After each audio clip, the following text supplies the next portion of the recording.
This is the not all new, but kind of new Volkswagen Tiguan. It's been given a midlife facelift, and today we're going to have a look around and see what new tricks it might bring to the table. This video is brought to you by Vendor Finance. If you're looking for car finance and want the best available motor finance rates, check out vendorfinance.ie and apply online today. Vendor Finance is 100% Irish owned. See the comment section for more details.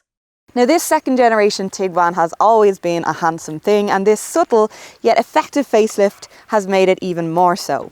And this sporty R-line trim, even more so again. This being a particularly nice combination in lapis blue with these awesome 20-inch Suzuka alloy wheels. First things first, the Tiguan has always been one of the most generous in the boot department, offering a massive 520 litre capacity, with the added bonus of being able to extend that load area into the back by pushing those back seats forward. Now, it will be to the detriment of passenger seat legroom, but still quite a handy feature to have, especially when you don't have any passengers back there. There's plenty of handy features in there. You've got a 12-volt charging socket, a couple of shopping bag hooks, and quick release levers to drop the back seats nice and quickly. The only complaint I do have is with this parcel shelf. I feel like they've cheaped out a little bit on that one, but that's only kind of in relation to the price tag, which we will get on to shortly. But other than that, I'm just back from a family staycation, and this boot was able to swallow up 2 large suitcases, a stroller, and the various other bits and pieces and trikes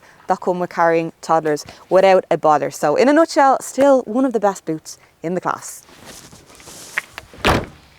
Leg room in the back of the Tiguan is as generous as ever. I'm 167 centimetres for reference, and as you can see there, I have more than I'll ever need. Same goes for headroom, and it's also impressively wide. It will fit those bulky rear-facing child seats without a problem. The only one who might have some complaints is a middle seat passenger, because this transmission tunnel is quite large in the middle here. But if you've only got 2 passengers, they will be extra comfy, because you've got a pull-down centre armrest, complete with cup holders.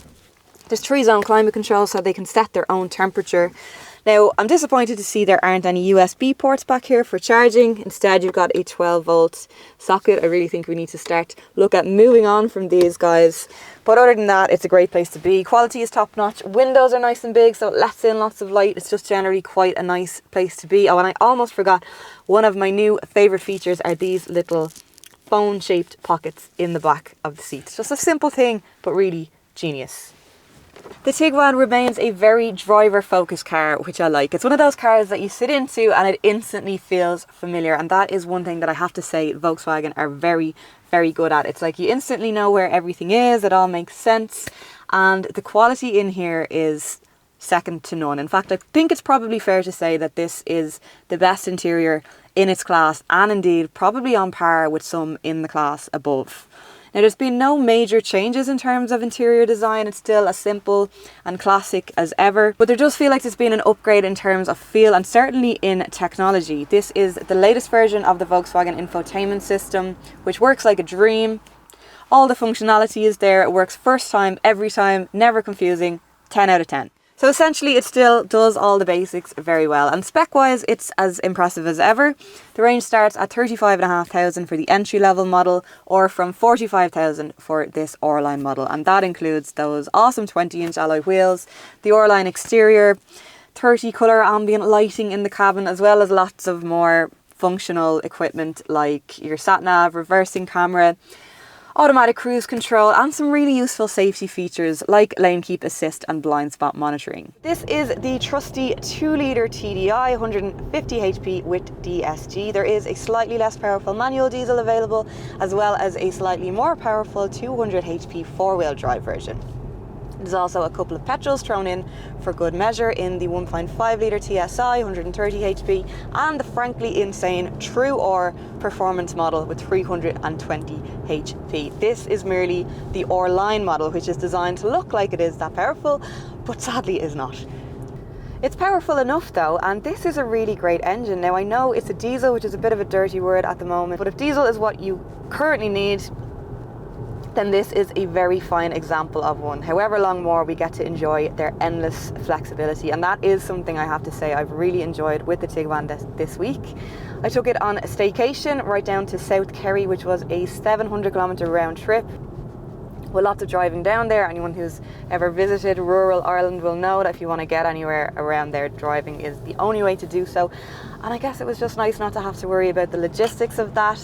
Also, I did notice there was no charge points in the local town, no charge points in the Airbnbs, which would have meant quite a complicated 3-pin socket out the window charging setup.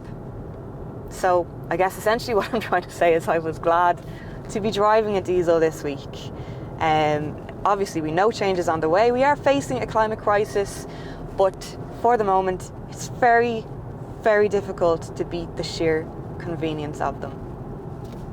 And anyway, Volkswagen are bringing us a plug-in hybrid version of this very soon, which will hopefully be a nice compromise and a step for the Tiguan towards a more sustainable future.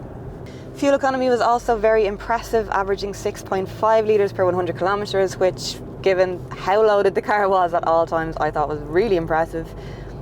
The DSG, I have to say, was a really nice touch on those windy country roads, giving it a really effortless feel and being one less thing to worry about when you come up against a giant tourist bus down the narrowest of country lanes, which can often happen on the Ring of Kerry.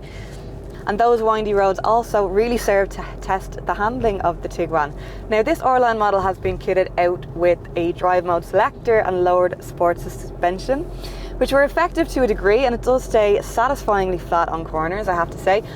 But it's still at its heart a very typical, quite conservative SUV drive. But a very competent one, and it's good at what it's supposed to be, which is being very comfortable, very refined, and very reassuring, which is exactly what you want in a family car.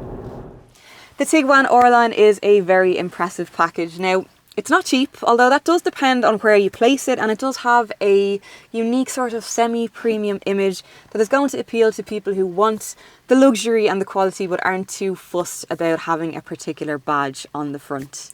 Now, of course, its main challenge this year will be fending off competition from its own very, very impressive all-electric sibling, the ID4, which, with the government incentives on the latter, it now sits uncomfortably close to price-wise.